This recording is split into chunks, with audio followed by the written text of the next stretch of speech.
Hai teman-teman Triple C, ketemu lagi di program investasi pasar modal Triple C, cerdik cari cuan. Nah, kali ini kita masih di edisi membahas emiten-emiten konglomerasi. Jadi kita sudah punya 3 bahasan sebelumnya dan ini adalah topik yang keempat. Dan kali ini saya masih bersama Ahmad Fahmi, seorang investor muda, mahasiswa Fakultas Ilmu Administrasi. Fahmi, apa kabar?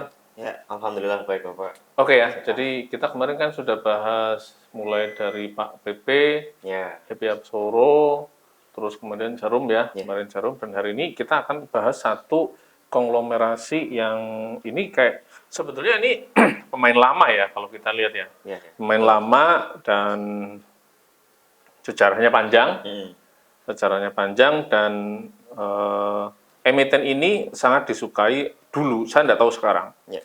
oleh manajer investasi reksadana, Hmm, salah satunya ya. ya, Ya, kita mau bahas grupnya PT Astra International Tbk ya, atau kodenya itu adalah ASII. ya. Nah, ASII ini dia grup Hmm. yang sahamnya ada di bursa dan anak perusahaannya juga sama atau anggota grupnya juga ada di bursa Oh gitu ya. iya, betul. Jadi kalau kemarin kan kalau misalnya kita bahas Jarum gitu kan ya. Nah, Jarumnya kan enggak melantai di bursa nih. ya. Tapi anak perusahaannya atau yang terafiliasi itu Hmm. banyak. Kalau ini enggak, jadi Astranya sendiri sebagai grup itu dia melantai di Bursa. bursa Ya, dan menjadi saham yang beberapa tahun-tahun lalu itu sangat diminati ya, ya, walaupun betul, betul. mungkin sekarang dia turun gitu ya. Ya, Salah satunya karena memang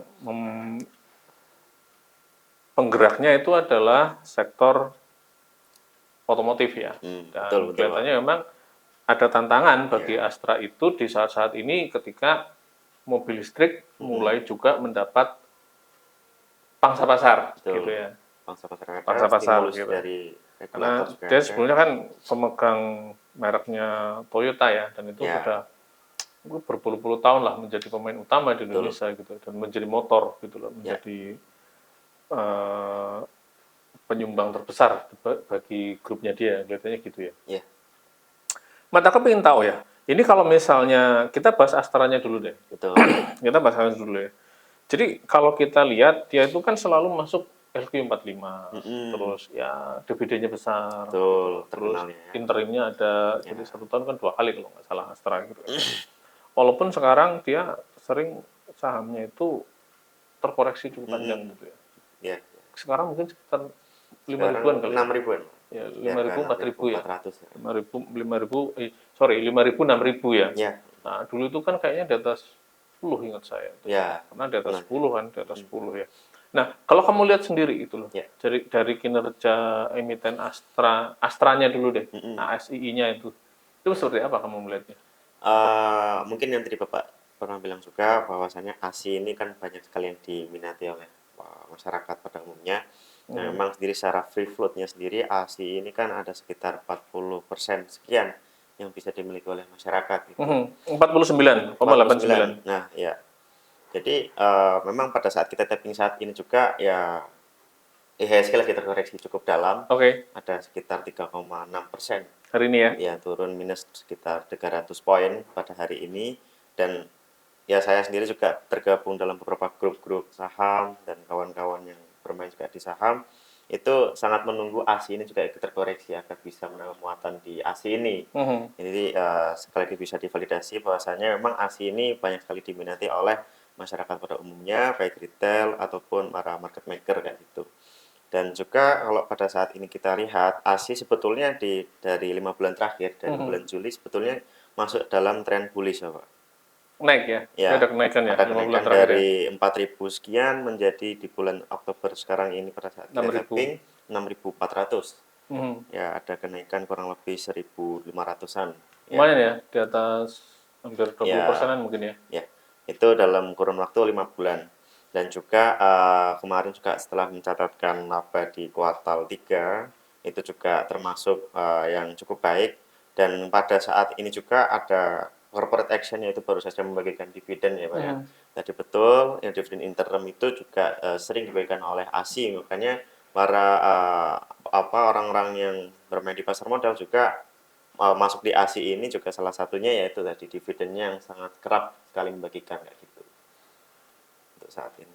Jadi sebetulnya juga masih menarik ya saham. Masih sekali, Jadi Pak. walaupun mungkin fluktuatif ya, Ya. karena mau tidak mau memang kalau kita lihat kondisi bisnis hari ini memang juga memang fluktuatif ya. Jadi dan Terus itu juga juga ASI nggak cuma hanya Toyota saja mungkin kan, karena bisa dibilang ASI ini sejak dibuat oleh William Suryajaya pada tahun 1920-an itu sekian, sebelum akhirnya diakuisisi oleh asing pada tahun 2000, karena memang pada saat itu ada suatu kondisi yang dimana anak dari ya William waktu ini, itu Krismon lah ya. ya Krismon ada lah. Krismon, Bank Krismon, Suma, terus dia harus melego asetnya karena betul. kan hutang dalam bentuk dolar kan waktu itu Ya. jadi naiknya tinggi banget kan. betul, Bayangin betul. dolar dari 2.500 jadi Ya. 15 ribuan gitu ya. Jadi orang-orang bilang juga nih ASI ini di semuanya tuh ada kayak toser bel lah istilahnya. Mereka kerap sekali usaha apapun tuh bisa mereka ini kan, tapi memang pada umumnya utamanya adalah di otomotif sendiri. Oke. Ya. Jadi motornya masih otomotif ya. Masih otomotif, ada Toyota, kalau di sepeda motor ya mungkin Honda, Daihatsu juga sudah masuk. Terus beberapa dari kayak Nissan juga kemarin juga bisa masuk. Ya gitu. Gitu ya. Yeah. Ya dia kan memang cukup banyak ya. Misalnya kayak Toyota Astra Motor gitu Ya. ya untuk dealer resmi mobil Toyota. Terus kemudian Astra Daihatsu Motor Ya. itu untuk yang produsen dan distributor Daihatsu. Dia masih ada Isuzu Oh iya, untuk ya, pangsa pasar, truk dan betul. sebagainya itu kan dia ada Isuzu. Ya, Terus kalau sepeda motor dia kan Astra Honda Motor itu AHM itu yang memang Ya, sangat benar-benar. terkenal ya kalau kita lihat karena memang cabangnya di mana-mana Ya. gitu loh. Nah itu kan juga itu baru untuk barang yang jadi. Ya, Sementara dia juga punya anak perusahaan yang memproduksi peralatan ya, onderdil lah mungkin ya, ya yaitu tepatnya. auto ya. Oh iya, Kalau kita lihat ya, auto Astra Autopat itu ya. tepat. Nah, kamu kalau melihatnya ini kita mungkin sudah masuk ke kalau tadi Astra kita masuk ke salah satunya itu ya. Ya, Nah, itu auto. Ini kan kayak dia pegang hulu sampai hilir ya.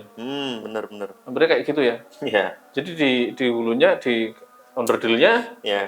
dia produksi sendiri. Hmm. Terus mobil jadi distribusinya dia sendiri. Ya, Gitu loh. Belum lagi bengkelnya sendiri. dia ada juga gitu kan ya. Kan Iya. gitu loh. Yes. Kreditnya kan ada sendiri juga kan. Benar. Keuangannya Satu kan juga ekosistem sudah satu dikuasai ekosistem, sendiri. ya untuk otomotif kan gitu loh. Benar. Nah, salah satunya itu kan auto Ya. gitu loh. Kalau kamu melihat auto itu seperti apa? Auto sebenarnya kalau kita melihat dari sisi catatan keuangannya, kita bisa sangat melihat ini harganya sangat-sangat under value, Pak ya. Oh ya? Ya, karena kita lihat coba di sini PBV-nya sendiri di angka 0,8. Itu masih di harga-harga yang sangat murah dengan market cap-nya sendiri sekitar 11,8 triliun. Begitu. Dan juga PE rasionya dari auto sendiri masih di angka 6,2. Ini juga masih angka yang wajar. Normal ya, normal PE rasio di angka segitu dengan pertumbuhan ataupun juga market cap yang sangat-sangat mendukung kayak gitu.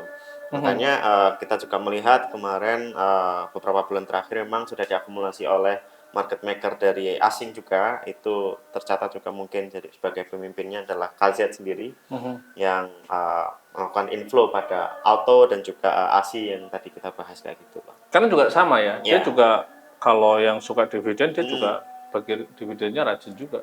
Iya, termasuk rajin juga di sini kita lihat. Dividen yield-nya Dan sendiri 7,8. yield-nya lumayan ya. Ya. Masih di atas deposito karena itu sekitar 7,8%. 8%. Ya. Benar. Sementara kalau Astranya sendiri bisa sampai 89.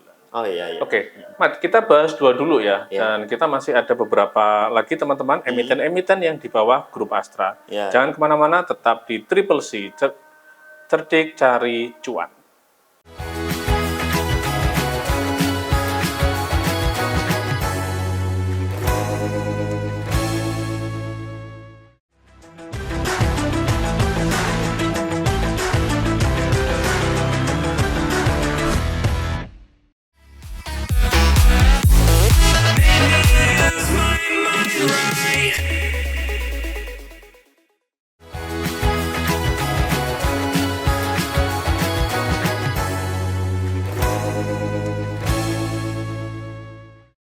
Ketemu lagi di Triple C dan kita masih membahas emiten-emiten konglomerasi grupnya Astra. Dua saham sudah kita bahas, yaitu Astra International atau kodenya ASI, dan yang kedua adalah Astra Autopart atau dikenal dengan Auto. Ya. Nah, kebetulan dia akan memproduksi perlengkapannya mobil ya, jadi spare part-nya lah ya, spare part-nya gitu. Dan ini menjadi bisnisnya dia semakin lengkap ya dari hulu sampai hilir. Nah, Betul. melengkapi juga dan ini kayaknya memang agak khas untuk konglomerasi lama ya. Ya. Mereka rata-rata juga masuk ke sektor keuangan. Jadi mungkin dulu sejarahnya apalagi waktu ada Pakto itu, jadi kemudahan dalam membuat bank zamannya Pak Soeharto, zaman Pak Presiden Soeharto itu ya. Nah, akhirnya kan hampir semua konglomerat besar itu memiliki bank masing-masing ya. Walaupun ya memang ada yang hilang, ada yang tetap berlanjut gitu ya. Nah, kelihatannya Astra ini juga masih sama gitu loh. Jadi dia juga memiliki pilar keuangan yaitu Bank Permata Tbk atau kode sahamnya BNLI. Kepemilikannya cukup besar di BNLI karena dia punya 44,56%. Sama dengan Standard Chartered yang juga punya 44,56. Publik 10,88. Nah, kalau kamu lihat kinerja dari BNLI ini gimana? Kinerja untuk sahamnya sendiri dari BNLI ini sebetulnya kita lihat coba setahun ke belakang ya. Growth sendirinya untuk harga sahamnya itu sekarang sudah naik sekitar 337%. Wow. Dulunya memang di awal ya Januari itu masih di angka 1.000 dan akhir tahun sekarang ini sudah di angka 5.600. Wow. Ya, sudah lebih naik sekitar 4.300-an ya. Kita lihatnya kayak gitu. Itu dari Bank Permata secara memang kepemilikannya Astra memang sama ya, sama dengan Standard Chartered, jadi tidak secara mayoritas memang, tetapi kita melihat free float-nya sendiri yang untuk ke masyarakat umumnya itu karena dimiliki oleh Standard Chartered dan juga Astra sendiri, akhirnya free float-nya sedikit sekali. Jadi istilah kata supply-nya yang di masyarakat ini sedikit. Jadi ya, sekitar 10% ya. Jadi beruntung sekali misalnya orang-orang yang pada saat di awal tahun sudah memiliki dan bergabung di Bank Permata, ini sekarang tinggal panen cuannya aja gitu. Mungkin gitu, Pak. Dan memang kelihatannya ini pola yang banyak dibangun oleh konglomerasi ya kalau kita lihat ya. Jadi misalnya Jarum punya BCA, terus Pak Hairul Tanjung, Citycorp punya Bank Mega gitu loh. Terus kalau kita lihat misalnya Astra punya BNLI gitu ya. Terus yang lain-lain kan juga kelihatannya juga sama ya. Ya, ada. Jadi ada pertalian-pertalian di sektor keuangan ya. Kelihatannya memang menjadi pola yang kalau Salim itu kayaknya ada deh. Salim mungkin tidak mayoritas ya mungkin ya. Salim kayaknya memang ada juga. Sampurna Bank juga. Ya, mungkin juga di situ ya. Jadi kalau kita lihat memang kayaknya ini menjadi pola dari sebuah konglomerasi. Jadi selain dia memiliki bisnis inti, dia juga masuk salah satu diversifikasinya. Itu memang dia merambah ke sektor keuangan ya salah satu, dan salah satunya adalah melalui perbankan. Kelihatannya ini kan ini masih menjadi pola ya di Indonesia untuk konglomerasi di Indonesia. Bahwa apapun bisnisnya dia juga tetap punya investasi di keuangan ya, di perbankan gitu loh, di sektor perbankan. Kelihatannya seperti itu ya. Apalagi kalau Bank Permata juga ini kan hanya ibaratnya satu yang terlihat jelas ya, tapi untuk di belakang-belakangnya di sektor keuangan yang dimiliki oleh Astra tentu sangat memiliki angka pertumbuhan yang cukup baik melihat kita ada penjualan dari spare part ataupun Toyota dan sebagainya dari Astra-nya sendiri itu kan banyak sekali yang mengambil dengan kredit gitu Pak ya. Termasuk kayaknya dia juga punya pembayaran digital Astra Pay kalau tidak salah itu. Ya. Astra Pay ya. Ya, kalau nggak salah ya. Kalau nggak salah dia juga punya gitu loh. Yang itu juga ada kaitannya dengan teknologi keuangan ya. Gitu. Yang kelihatannya mungkin lebih kekinian lah ya, jadi lebih kekinian gitu loh. Jadi dia juga punya Astra Pay gitu loh. Yang itu kelihatannya saling menunjang dengan unit-unit bisnisnya dia yang lain ya, di luar sektor keuangan. Benar. Nah, kelihatannya ini masih menjadi, kalau aku melihatnya ini masih menjadi pola ya, menjadi pola konglomerasi di Indonesia bahwa dia masih masuk ke sektor perbankan. Betul. Ada satu saham lagi yang juga menarik yang miliknya Astra itu, dan ini juga terkenal karena dividennya besar, Wow, apa itu Pak? yaitu United Tractor. Ya. Jadi ini adalah produsen bergerak di bidang distribusi alat berat, pertambangan batubara, dan kontraktor tambang. Berdiri sejak tahun 1972, United Tractor Tbk dikenal sebagai pemain terbesar di sektor ini. Kelihatannya kayaknya memang sekarang belum tergoyahkan ya. Walaupun sekarang itu kan mulai muncul saingan, yaitu alat berat produksi Tiongkok kalau tidak salah ya. Tiongkok. Betul. Kan kita kemarin cukup gempar ya, Pak Haji Isam itu borong berapa traktor 2000 sekian kalau nggak salah emang. dari Cina semua kan itu kan. Ya. Iya. Ya, jadi salah satu konglomerat baru gitu kan. Dia tidak belinya dari UNTR ya. Dia beli merek sendiri, merek dari Tiongkok gitu ya. Nah, di sini Astra punya saham cukup besar 59,5 dan publik 40,5. Jadi publik banyak juga ya. Iya. Kebanyakan memang Astra Group seperti itu Pak, angka free float yang ditampilkan. Kecuali tadi yang kita bahas baru-baru itu Bank Permata, tapi kok yang lainnya ASI, kemudian Auto, Ali dan juga UNTR itu free float-nya di angka 40%-an. Seperti itu. Sehingga sebetulnya ini teman-teman, bagi teman-teman yang ingin masuk, peluangnya besar ya. Ya, betul. Untuk memiliki gitu, sahamnya grup Astra, baik ASI-nya maupun anak perusahaannya gitu ya. Nah, ini juga saham UNTR ini itu sangat disukai oleh investor institusi maupun asing. Ya, betul. Karena kita lihat coba bersama mungkin Pak ya, valuasi yang dimiliki oleh UNTR sendiri, PE ratio-nya mirip seperti tadi kita bahas Auto, yaitu di angka 6,3, dan PBV-nya masih di angka 1. Ya, sebenarnya masih murah ya. Dengan market cap yang kita lihat 103 triliun. Kan berarti masih murah ya sebenarnya. Masih murah. Hari ini berapa sih? Dia masih di angka berapa? Sekarang sudah masih di ya 27.600. 27.000-an ya. Oh ya, walaupun harganya kalau bagi investor retail ini ya, lumayan gitu ya. Mengecek dompet ya. Iya. Oke, Matt. Ini kita akan lanjut lagi. Kita break dulu teman-teman. Jangan kemana-mana, masih tetap di Triple C, cerdik cari cuan.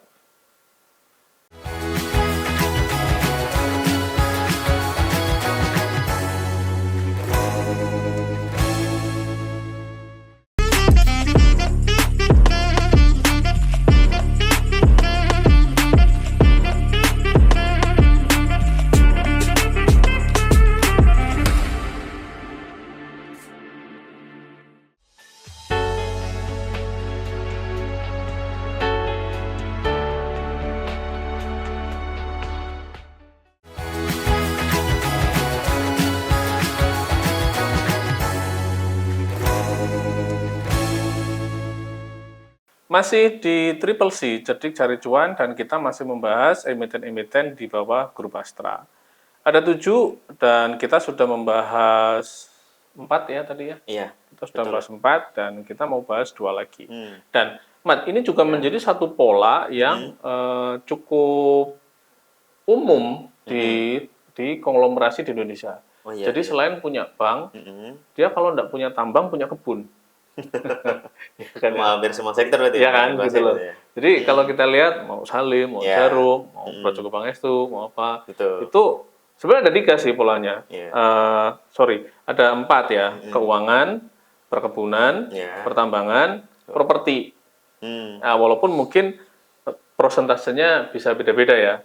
Tapi secara umum konglomerasi di Indonesia itu punya 4 ini gitu loh. Nah, termasuk Astra. Astra ini juga masuk ke kebun gitu loh. Jadi dia punya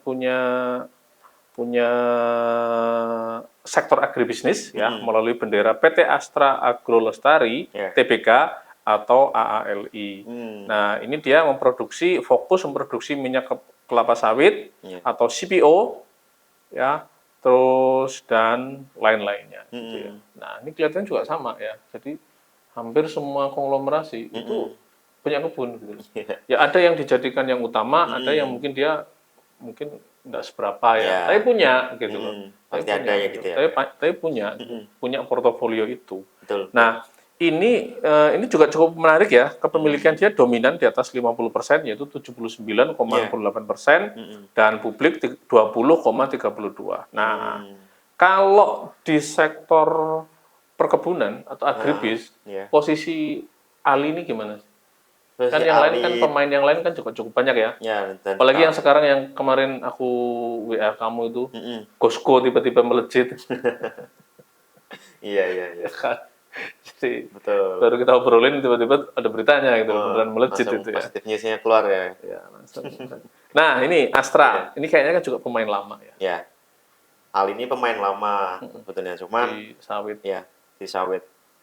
Tapi kalau kita menelisik ke belakang, berdirinya Ali sendiri juga ini ada kaitannya mengapa UNTR juga dibangun oleh Pak William, pendiri Astra ini. Jadi ketika memang dulu Pak William memutuskan untuk bermain juga di perkebunan, itu memang membutuhkan banyak sekali alat-alat berat untuk bisa mengangkut, untuk bisa mengambil mengolah lahan lah ya, lahannya. Makanya itu dibuatkanlah juga UNTR oleh beliau sebagai distributor dan juga sebagai khusus alat berat ya dia sendiri untuk kebutuhan di perkebunannya, yang kemudian Ali ini juga dilistingkan ke Bursa Efek Indonesia gitu. Nah, tapi kalau kita melihat memang sejauh ini Ali salah satu yang terbaik juga pemain di kelapa sawit gitu Pak ya.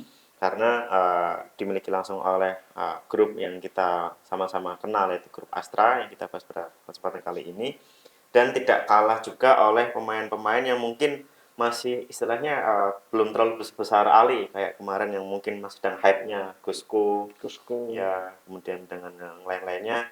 Tetapi juga Salim kan punya juga itu ya kan? betul. Tapi miliknya Salim besar juga karena ada mata rantai dengan bisnis mie instannya kan. Ya, betul.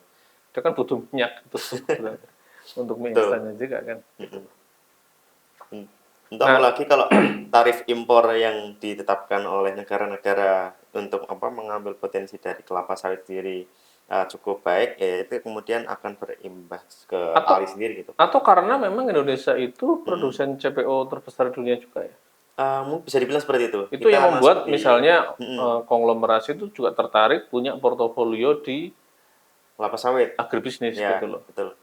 Karena juga selain peluang secara global tinggi, selain domestik ya, selain kebutuhan domestik, kebutuhan secara global juga tinggi, dan di Indonesia itu memungkinkan gitu. Sehingga kalau kita lihat kan akhirnya ya di mana ada cuan disitulah orang itu buat bisnis gitu kali ya. Sebetulnya agribisnis kalau kita bahas lebih khususnya lagi di kelapa sawit, Indonesia tuh bisa terbilang negara dengan mungkin masuk top 5 terbesar di dunia gitu ya. Tambah juga kemarin Presiden Prabowo juga kedatangan tamu dari Brazil yang juga salah satunya membahas concern-nya itu terkait pertanian, membangun pertanian sesama kedua negara, dan juga itu juga salah satu hal yang positif untuk pertanian di Indonesia, baik itu, tapi khususnya juga untuk ke kelapa sawit yang kita bahas di Ali ini. Nah, sekarang ini ada satu emiten lagi yang terakhir kita bahas, yang orang itu banyak sekali melihat barangnya, tapi mungkin tidak tahu itu miliknya grup Astra. Kenapa? Karena ini adalah PT Astra Grapia Tbk atau SGR. Perusahaan ini menjadi distributor utama produk Fuji Xerox. Fuji Xerox ini kan siapa yang kalau nggak fotokopi itu nggak lihat merek Fuji Xerox? Ya kan, kadang ada juga kamera kan, masih banyak kan? Ya, kamera. Semua orang kan nggak tahu kalau itu mungkin distributornya adalah terafiliasi dengan grup Astra. Tapi orang kalau ditanya Fuji Xerox atau fotokopi Fuji Xerox, pasti saya yakin pasti sudah banyak familiar karena kelihatannya itu menjadi pemain yang dominan ya di sektor Canon, Epson ya, selain itulah ya. Fuji Xerox ini kan juga termasuk 4 besar lah kali ya merek yang ada di Indonesia di bidang ini. Nah, ini juga kepemilikan Astra besar banget, 76,87, publik 23,13 gitu ya. sama, hampir dia sepertiganya sendiri, dua pertiganya sendiri kan, Iya, iya. Afrika sendiri. Nah, kelihatannya ini juga sekarang dengan perkembangan digital, Astra Grafia ini juga fokus ke solusi IT, gitu loh, solusi. Jadi perusahaannya tidak hanya distributor ini ya, karena sekarang juga Cetakan fotokopi kan juga semakin dengan adanya paperless gitu Pak ya ya. paperless gitu dan sebagainya gitu loh. Betul. Kelihatannya dia fokus ke dokumentasi dan solusi digital Ya, gitu ya. loh. Ya mungkin ini salah satu penambahan dari grup Astra daripada konglomerasi lainnya gitu Pak ya, kayak Mhm. menambahkan satu sektor yaitu untuk di IT gitu Pak ya.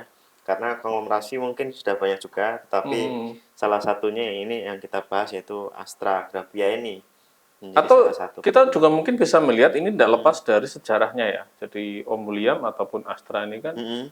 dulu sangat erat dengan merek-merek dari Jepang kelihatannya. Ya, Jadi ya, kalau ya, kita lihat mobil, terus alat beratnya, betul. terus ini yang di bidang dokumen-dokumen ini, Ngambil dari kelihatannya Jepang ya. memang hampir semuanya itu dia ngambil dari merek-merek besar di Jepang ya. Dan Iya, iya. kemudian di sini menjadi pemain yang dominan gitu ya. Mm-mm. Kelihatannya seperti itu ya. Ya. Ya Toyota, Daihatsu, Mm-mm. Isuzu itu kan trio yang dominan hampir Iya. berapa dekade gitu ya. Mm-mm. Terus Untuk alat Jepang memang alat ya. beratnya kan juga Mm-mm. sama. Di Komatsu, Kubota kalau nggak salah, atau ya mungkin merek-merek ya. itulah, saya nggak begitu hafal Komatsu mereknya. Tanado itu Itu kan merek-merek dari Jepang. Jepang dan Mm-mm. sama di lini dokumentasi dan solusi Iya. digital dia membawa Fuji Xerox yang Mm-mm. saya pikir sangat familiar kan Iya. di Indonesia gitu loh. Iya. Pasti sudah banyak yang paham juga masyarakat terkait Fuji ini ya. Kalau Fujifilm sekarang itu Xerox. dengan kondisi kita kayak gini ya, apa ASGR itu masih menarik? ASGR untuk sekarang ini kalau mungkin kita dari kacamata keuangan, dari Mhm. catatan keuangannya, sebetulnya PBV yang dicatatkan itu cukup rendah, yaitu Mhm. 0,7, masih sangat-sangat rendah dengan market cap 1,5 triliun Mhm. gitu. Kemudian juga maka dari itu yang dihasilkan dari harga saham dalam 1 tahun ke belakang juga cukup baik peningkatannya, ada sekitar penambahan 32,7%.